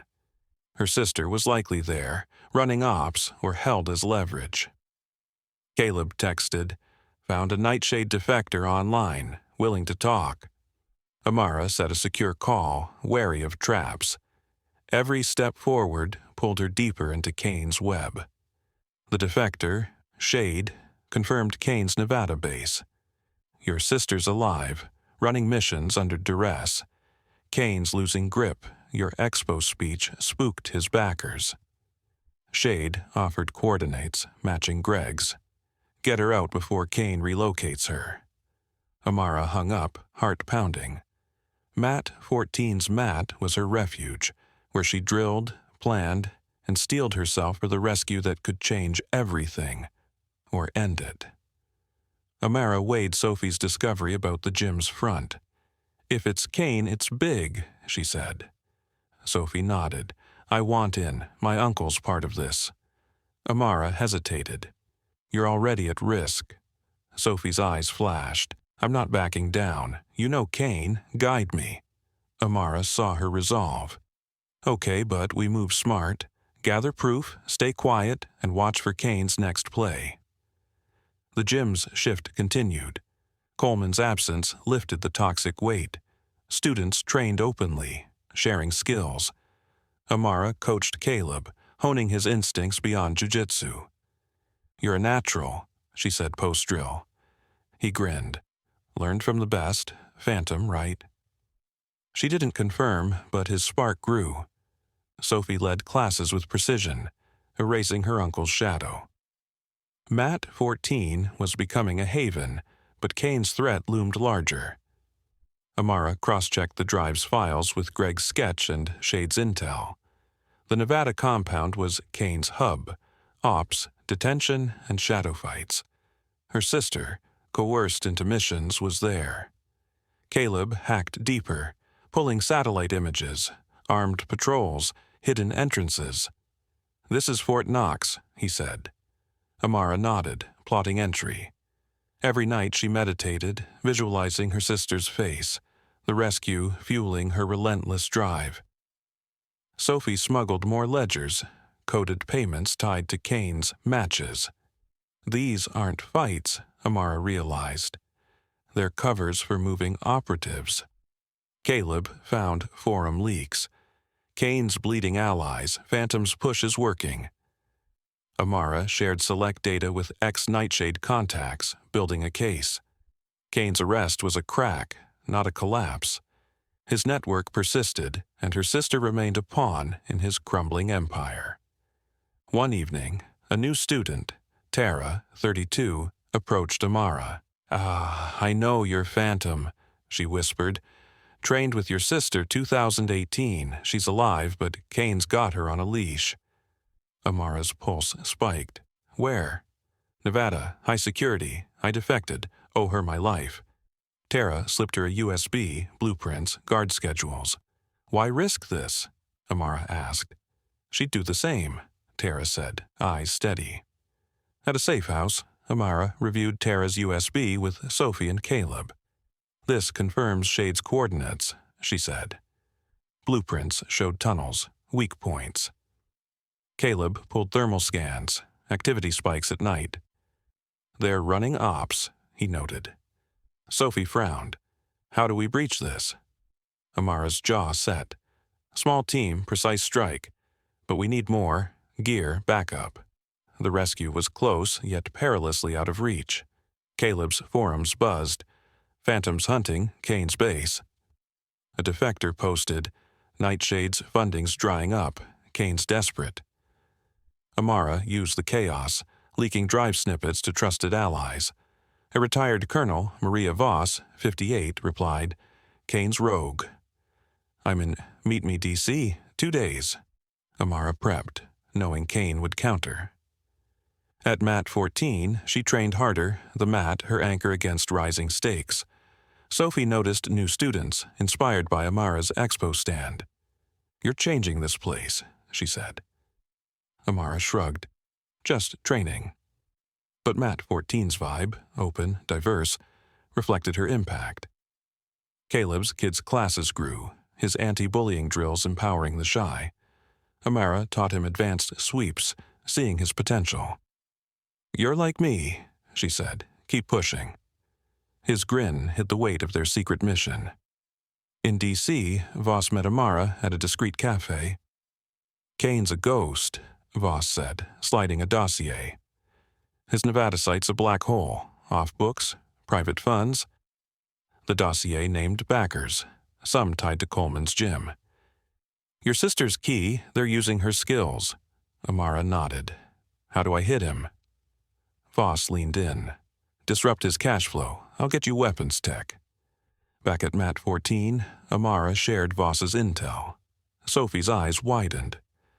"My uncle was a cog in Kane's machine." Caleb hacked bank records, tracing Coleman's payments to Kane's shells. "We've got leverage," he said. Amara planned a sting. Expose Kane's finances, force his hand. She drilled at dawn, her sister's coded photo a constant pull, her resolve unyielding despite Kane's looming retaliation. A late-night gym break-in set Amara on edge. Cameras caught a figure planting a bug, Kane's surveillance. She swept the place, finding 2 more devices. "He's watching," Caleb said, disabling them. Sophie's voice shook. "What if he knows about the ledgers?" Amara stayed calm. "Then we're close. Keep moving." The drive's files hinted at a Kane meet in Nevada, possibly her sister's chance. Caleb intercepted a forum post. Kane's relocating assets. Phantom's pressures working. Amara analyzed Tara's blueprints, spotting a service duct for entry. Voss sent encrypted gear, comms, non-lethals. "You're walking into a lion's den," she warned. Amara nodded, training Sophie and Caleb in basic evasion. "If I go down, you run," she said. Their nods were firm, their trust in her absolute. At Mat 14, a student recognized Amara from a viral clip. "You're Phantom. My sister trains because of you." Amara smiled faintly. Her focus split. Sophie found a ledger note. "Kane's Nevada fight, 2 weeks. It's a transfer," Amara said. "My sister's moving then." Caleb pulled satellite data. Trucks prepped at the compound. The window was narrowing, urgency driving every move. Amara meditated nightly, her sister's face grounding her. The photo's code, hand signals, a tilted pen, suggested a plan. Her sister wasn't just a prisoner, she was resisting. Kane's arrest hadn't freed her, but it shook his allies. Forums whispered, "Phantom's dismantling Nightshade." Amara leaked more drive data, targeting Kane's backers. Voss confirmed. "Funds are frozen. He's cornered, lashing out." One dawn, Amara found a package at Mat 14, night vision goggles, coded note, from Shade, Nevada now. She cross-checked. It matched Tara's intel. Sophie pushed to join. "I'm ready." Caleb nodded. "Me too." Amara relented. "Gear up, follow my lead." They trained as a unit, Amara teaching pressure point, stealth. The rescue loomed, a high-stakes gambit against Kane's shrinking empire. A new email hit. "You're too loud, Phantom. Back off." Attached was a photo, Sophie teaching, unaware of a lens. Kane's warning was clear. Amara tightened security, sweeping Mat 14 daily. Caleb hacked the email's source, routed through Kane's shells. "He's scared," he said. Amara nodded, plotting the Nevada strike. Her sister's coded message burned in her mind, a call to act fast. Sophie's resolve hardened. "My uncle's crimes, I need to end this." Amara shared the dossier's names, linking Coleman to Kane's bets. "Expose him, but stay alive," she said. Caleb found a Nevada Guard roster, ex-mercs, loyal to Kane. Tara's blueprints showed a blind spot. Amara drilled entry moves, her body fluid, mind sharp. Mat 14's quiet mat was her war room now. Voss called. "Kane's backers are pulling out." "Your leaks worked." She promised a drone for recon. Amara prepped Sophie and Caleb. Comms, signals, escape routes. "If it goes south, you're out," she stressed. They nodded, but their eyes showed defiance. Mat 14 buzzed with new students, unaware of the trio's shadow war. Amara's expo speech had sparked a movement, rippling beyond the gym. Caleb intercepted a Kane transmission. "Asset transfer, Nevada, 48 hours. Amara's heart raced. Her sister. She finalized the plan, infiltrate at dusk, use the duct, extract during chaos. Voss's drone arrived, coded to Caleb. "I'm no soldier," he said, nervous. "You're enough," Amara replied. Sophie packed gear, her uncle's betrayal fueling her. The trio was ready, bound by trust, facing Kane's endgame. At Mat 14, a kid gave Amara a note. "Nevada's hot. Kane knows you're coming." No sender. She scanned for bugs. Clean. "He's bluffing," Caleb said, but doubt lingered.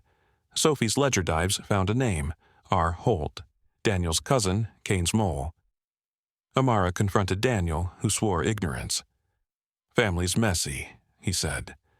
She trusted him, but Kane's reach was tightening, her sister's window closing. Amara trained relentlessly, her sister's coded pen tilt a lifeline. Forums screamed, "Phantom's raid imminent." Kane's allies leaked panic. Funds gone, mercs unpaid. Voss sent a flash drive. Kane's comms logs, naming her sister's handlers. "Strike now," Voss urged. Amara briefed the trio. Entry, diversion, extraction. Sophie's driving steadied her nerves. Caleb's tech kept them invisible. The desert called, danger palpable. Night fell, they hit the road, Sophie's SUV loaded with Voss's gear. Amara reviewed blueprints, memorizing ducts. Caleb monitored drone feeds, guards patrolling, unaware. "We're ghosts," he said, voice steadying. Sophie gripped the wheel, her uncle's shadow fading. Amara's mind locked on her sister, the coded photo her guide. Kane's Nevada fortress loomed, a test of skill, will, and unbreakable bonds. Desert stars burned as they neared the compound, heat rising off sand. Amara rebriefed. "Stick to shadows, no heroics." Caleb's drone showed 2 patrols, blind spot open. Sophie parked behind dunes, silent. "Ready?" Amara asked. Nods answered. They crept forward, gear light, hearts heavy. The fence loomed, sensors dark, Kane's trap or a flaw. Amara led, every step a gamble for truth. The compound looked dead, rusted gates, cracked concrete. But Amara spotted live cams, hidden in decay. "They're waiting," she whispered. Caleb's drone jammed signals, buying time. Sophie clutched a taser, eyes fierce. A gate creaked open, unprompted. "Invites clear," Amara said, pulse steady. They slipped through, gravel crunching. The fortress's silence louder than any alarm. Kane's game now in play. Inside, the main building's steel door gleamed, hazard stripes faded. It swung open, a merc in black, tattoos snaking up his arms, shades hiding his eyes. "Phantom, right on time," he growled. Amara stayed cool. "Who's calling?"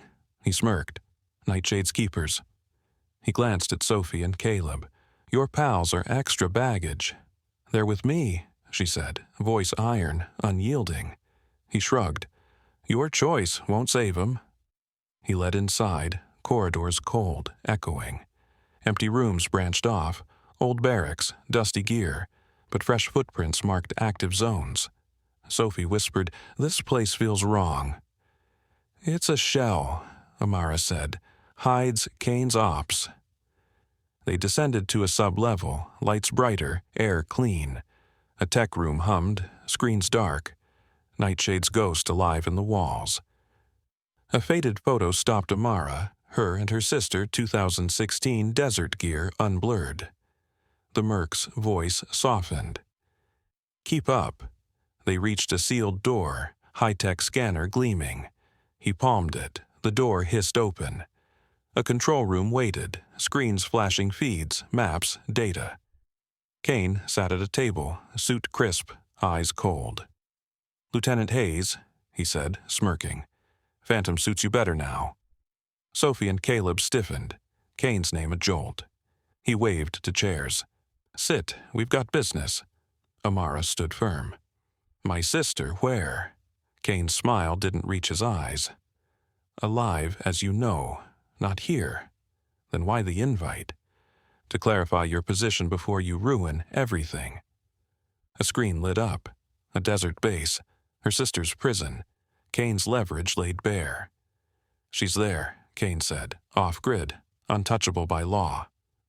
Amara's voice cut sharp. "For who?" "Those who need her talents," he replied. "You are too stubborn for our new goals." "Murder," Amara spat. Kane shrugged. "Nightshade evolved. Your sister complied. You resisted. We acted." "You broke me with her death," she said, fury rising. "Kept me quiet with guilt." Kane nodded, unashamed. "Your bond was exploitable. It worked. Until your little mat stunt." He leaned forward. 1 year's service, your skills for my ops. Finish, and she's free. You both walk." Caleb interjected. "He's lying." Amara's voice was steel. "No deal." Kane's eyes narrowed. "Last chance, Hayes." "I'm done," she said, stance shifting, ready for the fight she knew was coming. "You're rogue," Amara said.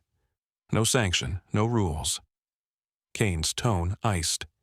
"Rules bend in our game. Maybe your friends need to learn that." His gaze pinned Sophie and Caleb, a threat unspoken. Amara stepped closer, voice low. "You think I'm your pawn, General. I'm not." Tension snapped. Mercs moved. Kane reached down. Amara struck. Her training unleashed. The room a battlefield in seconds. She dropped a merc with a throat strike, swept him into another. Kane's hand grazed a button. Amara locked his wrist, twisting. "Sophie, Caleb, tunnel, left," she barked, snatching his keycard and drive. Sophie dragged Caleb out. 4 mercs charged. Amara shoved Kane, toppling him and fought, strikes precise, locks brutal. This was phantom, raw, no restraint, every move a calculated devastation. She dodged a baton, flipped a merc, used a chair to block another. 2 writhed, joints shattered. Sophie and Caleb hit the corridor. Amara followed, sealing the door with Kane's card. Alarms screamed. "Tunnel!" she yelled, leading through dim passages. Footsteps thundered behind, Kane's men closing. "Faster!" she urged Caleb, panting. Daylight gleamed ahead, their escape a desperate sprint from death. They burst out, fence 100 yards off, SUV hidden by dunes. A garage door exploded open. An armored truck roared, Kane at the wheel, face twisted. "He's coming," Sophie gasped. "Let him run," Amara said, eyes tracking. They hit the SUV, piling in. Kane's truck veered to the road, his shout echoing, "You're mine, Phantom." Amara held the drive, her leverage. Kane's window dropped. "You can't outrun your training." Amara raised the drive. "Not yours now." His truck vanished over a ridge. She stopped Sophie mid-road, activating a pocket detonator. "What's that?" Caleb asked. "Nightshade issue," she said. Explosions tore the compound. Flames roared. Smoke choked the sky. "You destroyed it?" Sophie asked, awed. "Erased a rogue op," Amara corrected, resolute. Silence gripped the drive, Kane's power clear. "Now what?" Caleb asked, city nearing. "Find her," Amara said, staring out.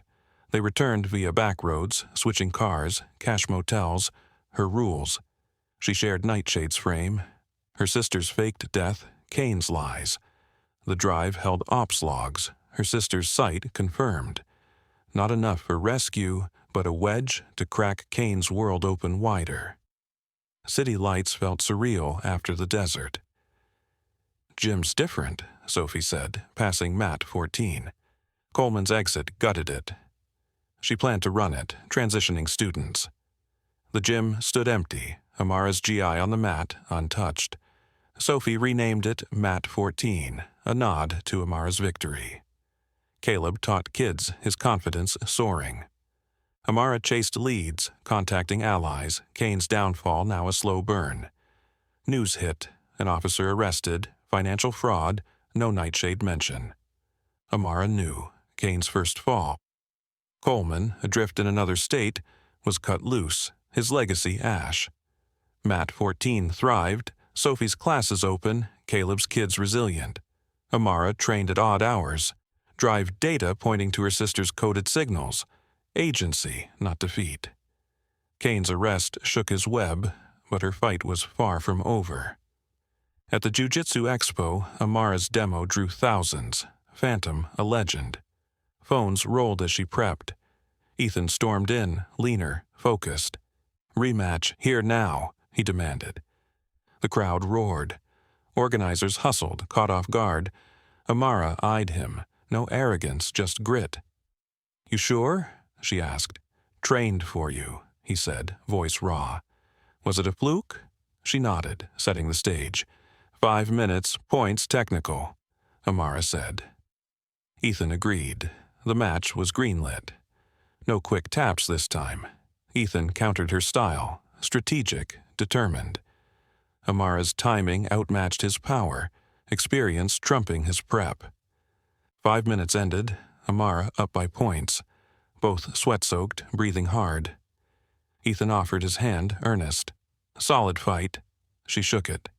"You've leveled up," she said, respect mutual. Ethan paused. "Don't like you." "Don't need to," Amara replied. Respect the art, your partners. Organizers called her to speak. On the mat, phones up, she addressed all. I trained to grow, not to prove. Mats show truth, skill, heart, and broken systems protecting wrongdoers. Her words hit hard, exposing coaches' abuses, ego and silence enabling it, sparking a reckoning. I hid my fight too long, Amara said. No more. We deserve better.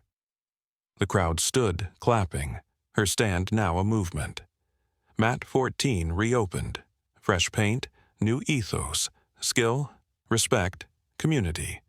Sophie taught with clarity, rejecting Coleman's ways. Caleb's kids' classes bloomed, anti-bullying drills building grit. Amara's expo words drew diverse students, inspired by her defiance of a toxic past. One night, a clerk handed Amara an envelope, special delivery. Inside, a photo, her sister, holding today's paper and a note. Games started. Her sister's coded signals, finger placement, paper angle, gave a location, a plan. She was active, not broken. Kane's fall opened a door. Amara sat in Mat 14's meditation room, gi on, no belt, centering for the battle ahead. Sunlight bathed the room. Amara breathed deep, her sister's life confirmed, Kane's grip slipping, the lies unraveled. The door opened. Sophie, Caleb, and allies stood ready. She rose, meeting their eyes. I'm not a belt, she whispered. I'm what they buried. She led to the mat, their line behind, forged in struggle, united for the truth now within her grasp. Her stand reshaped martial arts soul, a call for change. Phantom rises, they said. Was it the 14 seconds or years of steel that defined her? If her grit resonates, like and subscribe for more tales of unbreakable spirits facing impossible odds. Mat 14 grew, students citing Amara's fight. She trained quietly, her sister's code her map, Kane's and nearing. Amara shared drive fragments with Voss, tightening the noose. A new email warned, Phantom, you're exposed. No photo, just threat. Sophie found a ledger. Kane's next fight in Nevada, likely her sister's move. Caleb hacked comms. Asset transfer imminent. Amara planned a second strike, using Kane's panic. Mat 14's community thrived, unaware of her war, her Expo legacy now a beacon. Voss sent a contact, ex-Nightshade Tech, Lila, 40, ready to help. Lila met Amara in a park, handing over jammers. Kane's Nevada site's wired. Use these, she said. Your sister's running covert ops, coerced. Amara nodded. How's entry? Tough, mercs, drones. Lila's eyes softened. She spoke of you, always. Amara gripped the jammers, her sister's faith fueling her relentless push forward. At Mat 14, Caleb showed drone footage, Nevada patrols thinning. Kane stretched, he said. Sophie trained with Amara, learning throws, her grit growing. I'm not my uncle, she vowed. Amara nodded. You're more. They prepped gear, jammers, tasers, comms. Forums buzzed. Phantom's rage shakes Nightshade. Kane's allies fled, his base vulnerable. Amara meditated, her sister's coded pen her anchor guiding her. A night spar with Sophie turned intense. Her purple belt shone. But Amara's counters were otherworldly. You're unreal, Sophie panted, tapping. Trained in shadows, Amara said, helping her up. Caleb joined, showing a hacked email. Kane's pulling out Nevada tomorrow. The transfer was now. Amara finalized plans. Dusk hit, ducked entry, chaos cover. Her trio was set, their bond her strength. Dawn broke. They hit Nevada again, Sophie's SUV packed. Amara drilled signals, hand flicks, whispers. Caleb's drone scouted. Guards distracted. Transfer preps active. Your sister's close, he said, voice tight. Sophie's hands steadied on the wheel, her resolve iron. Amara's mind locked on the coded photo, her sister's plan clear. Kane's fortress waited, a final test of skill and heart. Heat rose as they parked behind Dune's compound in sight. Amara's voice was calm. Shadows, silence, my lead. Caleb jammed cams. Sophie checked tasers. The gate opened. Kane's bait. They crept in, pulse pounding. Gravel loud. The main door loomed, steel and silent. It cracked open, a merc, scarred, smirking. "Phantom, welcome back," he said, voice dripping with Kane's arrogance. Amara stayed stone-faced. "Who sent you?" "Nightshade's ghosts," he said, eyeing Sophie and Caleb. "They're not welcome. They stay," she snapped. He shrugged, leading inside. Corridors echoed, half dead, half alive with fresh prints. Sophie whispered, "This is a tomb." "It's Kane's hideout," Amara said. They hit the sub-level, lights sharp, tech humming, a nerve center for Kane's dying empire. A photo board stopped Amara, her sister, 2017, beside her, faces clear. The merc's tone softened. "Move." A sealed door glowed with a scanner. He palmed it. It opened. Kane waited in a command room, screens alive with data. "Hayes," he said, suit pristine, eyes venomous. "Fame's made you bold." Sophie and Caleb froze, his presence a chilling confirmation of their fears. Kane gestured to seats. "Let's talk." Amara stood. "My sister, now. Alive, elsewhere," he said coolly. "You're here to learn your place." A screen showed her sister's compound. "She's mine, off-grid." Amara's voice cut. "For what?" "Her skills unlike your defiance," Kane said. "Nightshade grew. You balked. She bent."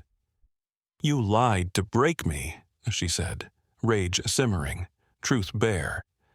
"Guilt was your cage," Kane admitted. "Worked until your viral stunt." He offered again, 1 year, your talents for my ops. She walks free. Caleb snapped. "Don't!" Amara's voice was ice. "No." Kane's face hardened. "Final offer." "You're rogue," she said, stepping forward. "No chain holds me." His eyes flicked to Sophie and Caleb, a threat forming. The room electric with danger. "Your friends are liabilities," Kane said. "Secrets don't keep well." Amara's fists clenched. "You misread me, General. I'm not your tool." Mercs shifted. Kane reached down. Amara exploded. A strike floored one merc, a kick dropped another. She pinned Kane's arm, grabbing a drive-in card. "Sophie, Caleb, tunnel!" she yelled, shoving Kane back, her phantom instincts fully unleashed. Sophie pulled Caleb out. More mercs stormed in. Amara fought. Locks crippled 2. A dodge flipped a 3rd. A table blocked the 4th. Her moves were liquid, lethal. She slammed the door, locking it with Kane's card. Alarms wailed. "Tunnel, now!" she shouted, leading through dim corridors. Pursuit echoed. Kane's men close. Caleb gasped. "They're here!" Daylight ahead promised freedom. They hit the desert, fence near, SUV waiting. A truck smashed out, Kane driving, eyes wild. "He's on us!" Sophie cried. "Let him go!" Amara said, tracking him. They reached the SUV, diving in. Kane's truck hit the road, his taunt clear. "You're Nightshades." Amara gripped the drive. "Not anymore." Her steel was a blow to his crumbling control. Kane's window dropped. "You're my creation." Amara flashed the drive. "Not now." His truck sped off. She stopped Sophie, triggering a detonator. "What's that?" Caleb asked. "Nightshade tech," she said. The compound erupted. Flames, smoke, destruction. "You blew it up?" Sophie gasped. "Wiped a rogue site," Amara said. "Different." The desert swallowed Kane's base, her defiance etched in fire. They drove, silence heavy. Kane's reach was vast, their defiance a spark. "What's next?" Caleb asked, city nearing. "Her," Amara said, eyes fixed. Backroads, car swaps, cash motels. Her plan kept them hidden. She shared Nightshade's core, her sister's betrayal, Cain's web. The drive named her sister's site. A start. Mat 14 waited. A changed world, their fight now legend. The city felt distant after Nevada. Mat 14's reborn, Sophie said, passing it. Coleman's gone, students too. She'd run it, guiding remainders. The gym was quiet. Amara's GIA symbol. Sophie's Mat 14 sign replaced Coleman's. Caleb taught, his kids fearless. Amara chased drive leads, allies closing on Cain. Her sister's coded signals, active, planning, lit her path through the shadows. Cain's arrest rippled. Fraud, no Nightshade link, but Amara knew. Coleman, cut off, faded, a toxic footnote. Mat 14 grew, Sophie's classes open, Caleb's kids bold. Amara trained alone, drive and data confirming her sister's moves. Forums whispered, phantoms breaking Cain. She shared more with Voss, wheels turning. Her expo stand had sparked change, but her sister's rescue was her true fight. At the expo, Amara's demo packed halls, Phantom a myth alive. Ethan barged in, no swagger, just resolve. Rematch now, he called. Crowds buzzed, organizers scrambled. Amara saw his change, grit, not ego. You sure? She asked. Trained for this, he said raw. Was it luck? She nodded, agreeing. The mat was set, a test of growth, not vengeance, drawing all eyes. Points, 5 minutes, clean, Amara said. Ethan nodded. The match began, no fast taps. Ethan's prep showed, counters tight, grit real. Amara's skill shone, timing, depth. 5 minutes ended, her points ahead. Both breathed hard, respect earned. Ethan's hand extended, true. Good one. She shook it. You've sharpened. His nod held weight, a shadow of their past clash fading on the mat. Still not your fan, Ethan said. Don't need to be, Amara replied. Honor the mat, your partners. She was called to speak. Center Mat, phones up, she said. I trained for truth, not fame. Mats reveal skill, soul, and systems shielding bullies. Her words cut deep, calling out toxic power silence, sparking a wave of change in a martial arts heart. I fought quiet too long, Amara closed. No more. We're better. Applause erupted, her stand a beacon. Mat 14 rose. Walls clean, ethos new. Skill, respect, unity. Sophie taught with heart. Caleb's kids grew strong. Anti-bullying drills their shield. New students came, drawn by Amara's fight. Her expo words a call to reshape a world long stuck in old ways. A clerk slipped Amara an envelope. Photo, her sister with today's paper. Note, game's on. Coded signals, hand, paper tilt, gave a sight, a plan. Her sister was moving, Cain's grip broken. Amara sat in Mat 14's quiet room, GI beltless, breath steady. Sun lit her path. Her sister lived, Cain fell, lies cracked. Allies waited, her fight now theirs, truth close. She rose, door opening. Sophie, Caleb, students stood, united. I'm not a rank, Amara said. I'm their failure. She led to the mat, their line a vow. Her stand had shifted a culture, her sister's code her guide. Phantom rises, they said. Was it 14 seconds or years of steel? Her story drove change, a call for those buried to rise. Mat 14 buzzed, diverse students training, Amara's legacy clear. She shared drive data with Voss, Cain's web fraying. A new email, Phantom, you're marked. Sophie's ledgers named Cain's next move, Nevada, soon. Caleb hacked comms, asset shift, urgent. Amara prepped a final strike, her sister's signals sharp. The gym thrived, her expo a spark, but her war was for family, truth. Voss sent Lila back, Cain's Nevada's collapsing, hit now. Lila gave trackers, comms. Your sister's fighting inside, she said. Amara nodded, briefing Sophie, Caleb. Entry, chaos, extract. Caleb's drone showed guards scrambling, Kane's control thin. Sophie's resolve burned, her uncle's sins pushed her. Amara meditated, her sister's pen tilt a beacon, Matt 14's mat her calm before the storm. They hit Nevada, dusk cloaking them. Amara led, Sophie's SUV hidden. Caleb's drone jammed signals, guards blind.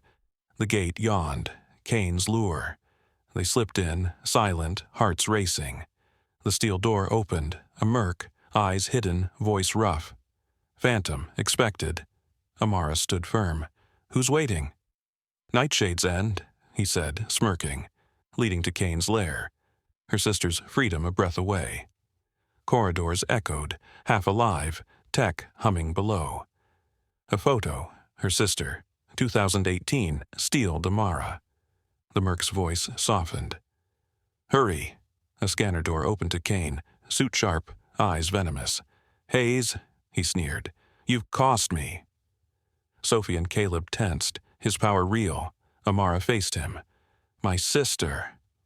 Not here, he said, a screen flashing her prison, his grip tauntingly close. She's mine, Kane said, beyond reach. Amara's voice cut. Why me? Your defiance lost you, her skills kept her. You lied, she said, fury raw. Guilt chained you. He offered 1 year, ops, freedom. No, Amara said, stance ready. You're done. Kane's eyes slid to Sophie. Caleb. They're risks, he warned, his threat a spark to the fire now raging. Amara stepped up. I'm not yours. Kane reached. Mercs moved. She struck. A merc dropped. Another flipped. She locked Kane's arm, grabbing drive, card. Tunnel, she yelled, shoving him. Sophie and Caleb ran. More mercs charged. Amara fought, locks shattering, dodges fluid. She sealed the door, alarms blaring, leading through shadows. Pursuit loud, her sister's coded hope driving every desperate step. They hit daylight, fence near, SUV ready. Kane's truck roared out, his face twisted. He's here, Sophie gasped. Let him, Amara said, clutching the drive. They dove in, Kane speeding off, shouting, Your Nightshade! Amara flashed the drive. Not anymore. Explosions rocked the compound. She'd triggered it, erasing Kane's base, her defiance ablaze, her sister's rescue now the only fight left. Ethan pushed through the expo crowd, eyes locked on Amara. Rematch, right now, he demanded, voice carrying. The hall buzzed, phones up, organizers scrambling. Amara studied him, lean, focused, no trace of old bravado. You sure? She asked calmly. I've trained for you, Ethan said, raw. Was it luck? She nodded, sensing his growth. The mat was set for a true test. 5 minutes, points, technical jiu-jitsu, Amara stated. Ethan agreed, no hesitation. The match was cleared. Unlike their first clash, no quick submissions. Ethan's prep showed, counters sharp, grit real. Amara's timing outshone his strength, her experience deeper. 5 minutes ended, Amara ahead by points, both sweat-drenched, breathing hard. Ethan extended his hand, genuine. Good fight. She shook it, nodding. You've evolved. Still not your fan, Ethan admitted, half smiling. Don't need to be, Amara replied. Respect the mat, your partners, that's enough. Organizers called her to speak. Center mat, phones recording, she faced the crowd.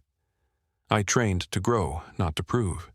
Mats reveal truths, skill, character, systems protecting bullies. Her words struck deep, exposing toxic coaches, ego and silence that enabled harm, igniting change. I fought in shadows too long, Amara said. No more. This art, we, deserve better. The crowd stood, roaring, her stand a spark for reform. Mat 14 reopened, walls fresh, mission clear, skill, respect, unity. Sophie taught with heart, erasing Coleman's stain. Caleb's kids' classes thrived, his anti-bullying drills building courage. New students flocked, inspired by Amara's fight, her words reshaping martial arts. One evening, a clerk handed Amara an envelope. Special delivery. Inside, a photo. Her sister, holding today's paper and a note, "Game's on." Her sister's coded signals, hand tilt, paper angle, mapped a location, a plan. She was active, plotting. Kane's fall cracked his hold, her chance clear. Amara sat in Mat 14's meditation room, G beltless, breathing steady, ready for the final push. Sunlight lit the quiet space. Her sister lived, Kane's web frayed, lies crumbled. The door opened. Sophie, Caleb, and allies stood, forged in struggle. Amara rose, meeting their eyes. "I'm not a rank," she whispered. "I'm what they buried." She led to the mat, their line a vow, united for truth. Her fight had shifted a culture, her sister's code now guiding her forward. Mat 14 hummed, diverse students training. Amara's legacy alive. She shared drive data with Voss, Kane's empire buckling. A new email warned, "Phantom, you're exposed." Sophie's ledgers named Kane's next Nevada move, her sister's transfer. Caleb hacked comms. Asset shift urgent. Amara planned a strike, her sister's signals sharp. The gym glowed, her expo a beacon, but her war was for family. Voss's contact, Lila, returned. Kane's Nevada's collapsing. Hit now. Lila gave trackers, comms. "Your sister's resisting inside," she said. Amara briefed Sophie. Caleb, entry, chaos, extract. Caleb's drone showed guards faltering, Kane's grip weak.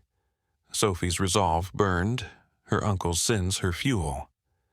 Amara meditated, her sister's coded pen her anchor, Mat 14's mat her calm before the storm's final clash. They hit Nevada at dusk, Sophie's SUV hidden. Caleb's drone jammed signals, guards blind. The gate yawned, Kane's trap. Amara led, silent, Sophie and Caleb trailing. A steel door opened, a merc, scarred, smirking. "Phantom, expected." Amara stood firm. "Who's waiting?" "Nightshade's End," he said, leading to Kane's lair, her sister's freedom a breath away, the air thick with imminent danger. Corridors echoed, tech humming below. A 2018 photo, her sister beside her, steeled Amara. The merc's voice softened. "Hurry!" A scanner door parted. Kane waited, suit sharp, eyes venomous. "Hayes," he sneered, "you've cost me." Sophie and Caleb tensed, his power real. Amara faced him. "My sister, now." "Elsewhere," he said, a screen flashing her prison, his taunt fueling her fire. "She's mine," Kane said, untouchable. Amara's voice cut. "Why me here?" "Your defiance lost you, her skills kept her." "You lied to chain me," she said, fury raw. "Guilt worked, until your mat stunt," he offered. "1 year's ops, she's free." "No," Amara said, stance ready. "You're rogue." His eyes hit Sophie, Caleb. "They're risks," he warned, sparking chaos. Amara advanced. "I'm not yours." Kane reached, mercs lunged, she struck. A merc dropped, another flipped. She pinned Kane's arm, snatching drive card. "Tunnel!" she yelled, shoving him. Sophie and Caleb bolted. More mercs charged. Amara's locks shattered bones, dodges fluid. She sealed the door, alarms blaring, leading through shadows. Pursuit loud, her sister's coded hope driving every desperate move. They hit daylight, fence close, SUV ready. Kane's truck roared out, his face twisted. "He's here," Sophie cried. "Let him," Amara said, clutching the drive. They dove in, Kane speeding off, shouting, "You're Nightshade." Amara flashed the drive. Not anymore. Explosions tore the compound. She'd triggered it, erasing Kane's base, her defiance ablaze, her sister's rescue the only fight left. Back in the city, Mat 14 stood transformed. Sophie's leadership drew diverse students. Caleb's classes built resilience. Amara trained quietly, chasing drive leads. Her sister's coded signals, active, strategic, lit her path. Kane's arrest deepened, allies turning. Voss confirmed, he's done. Amara's expo stand reshaped martial arts, but her heart was set on her sister, the truth now within reach, unyielding. In Mat 14's meditation room, Amara sat, gi on, no belt, breath steady. Her sister lived, Kane fell, lies broke. The door opened.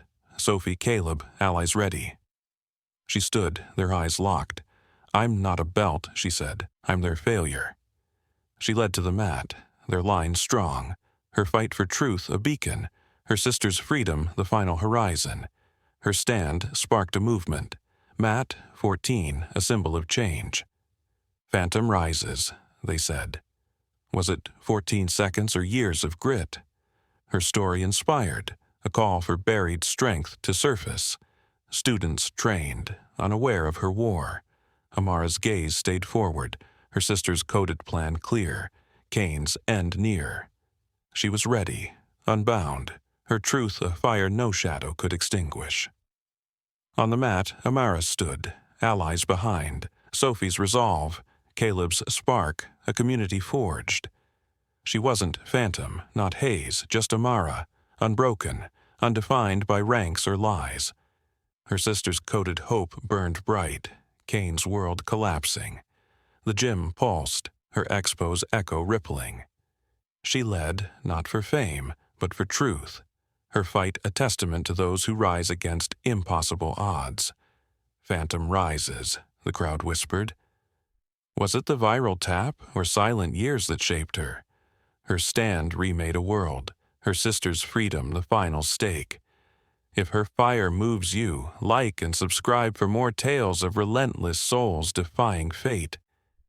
Amara stepped forward, allies at her back, the mat her truth, her fight eternal, unbowed, forever her own. In the heart of a desert showdown, Amara Hayes, known as Phantom, stood unyielding against General Kane's shadowy empire, her 14-second triumph on the mat sparking a revolution. Her journey, from a scorned outsider at Coleman's toxic gym to a beacon of truth, unveils two searing lessons that burn like the Nevada sun. First, resilience against disrespect can shatter entrenched power. Amara, 28, faced jeers for her gender and race, yet her precise triangle choke in 14 seconds humbled Ethan Carter, 30, exposing the gym's arrogance. Her viral victory, replayed across millions of screens, didn't just topple a local champ. It cracked the foundation of Coleman's exclusionary culture, forcing a reckoning in martial arts. By standing firm, she turned Mockery into a movement, with Mat 14 rising as a haven of respect, drawing diverse students inspired by her stand at the National Jiu-Jitsu Expo 50 miles away. Second, truth demands relentless pursuit, no matter the cost. Amara's discovery of her sister's faked death, revealed through a grainy photo time-stamped 2019, drove her 1,500 miles to Kane's Nevada fortress. Facing armed mercs and Kane's threats, she fought with lethal precision, stealing a drive that exposed his rogue ops. Her detonator's blast, erasing his base in a fiery mile-wide inferno, wasn't just defiance. It was a vow to free her sister. Each step, from Caleb's hacked forums to Sophie's smuggled ledgers, showed that truth requires courage to unearth buried lies. Amara's saga, etched in sweat and code, screams that resilience and pursuit of truth can dismantle empires, leaving a legacy that echoes louder than any mat's thud, urging us to rise, unbroken, against the odds. What's your take on Amara's 14-second takedown of a toxic gym's ego? Would you stand up like her? Drop a like, comment your thoughts, and subscribe to my YouTube channel for more electrifying stories of grit and truth. Join our community to uncover lessons from warriors like Phantom, where every video sparks courage and change. Hit that button. Let's rise together.